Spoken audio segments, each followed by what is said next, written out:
వంకాయ పెరుగు పచ్చడి చేయడానికి ముందుగా వంకాయల్ని ఇలాగా స్లైసెస్లా కట్ చేసుకోవాలి. ముందుగా ఒక 1/2 టేబుల్ స్పూన్ అల్లం వెల్లుల్లిపాయ పేస్ట్, ఒక 1/2 టేబుల్ స్పూన్ పసుపు, table spoon salt, table spoon కారం ఎక్కువ తినేవాళ్ళు ఇంకో టేబుల్ స్పూన్ వేసుకోండి.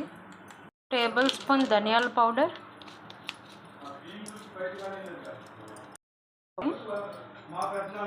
అన్నీ మంచిగా మిక్స్ చేసుకోవాలి. ప్రతి వంకాయ ముక్కకి మసాలా టేస్ట్ పట్టేలాగా కలుపుకోవాలి. మీద తవ్వ పెట్టుకొని ఒక టేబుల్ స్పూన్ ఆయిల్ పోసుకోవాలి. కొంచెం హీట్ ఎక్కాక ఇప్పుడు ఆ మిక్స్ చేసుకున్న మిక్చరాన్ని వేసుకోవాలి.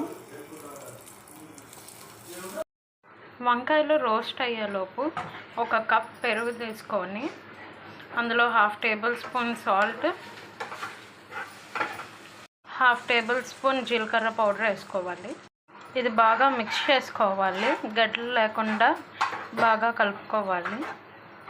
వంకాయలు బాగా మగ్గాక ఒక ప్లేట్లోకి తీసుకోవాలి.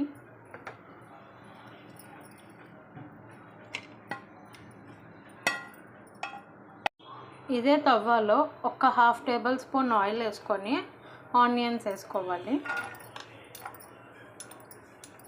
ఆనియన్స్ని కొంచెం రోస్ట్ చేసుకోవాలి. ఆనియన్స్ బాగా ఫ్రై అయిపోయాక స్టవ్ ఆఫ్ చేసుకోవడమే.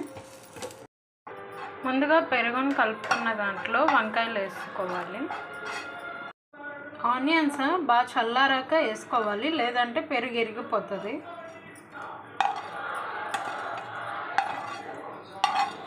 ఇప్పుడు ఇందులోకి తాలింపు గింజలు వేసుకోవాలి. తాలింపు గింజలు ముందుగానే నేను బాగా రోస్ట్ చేసుకొని పెట్టుకున్నాను. ఇప్పుడు కొత్తిమీర గార్నిష్ చేసుకొని సర్వ్ చేసుకోవడమే. అంతే, మన టేస్టీ వంకాయ పెరుగు పచ్చడి రెడీ.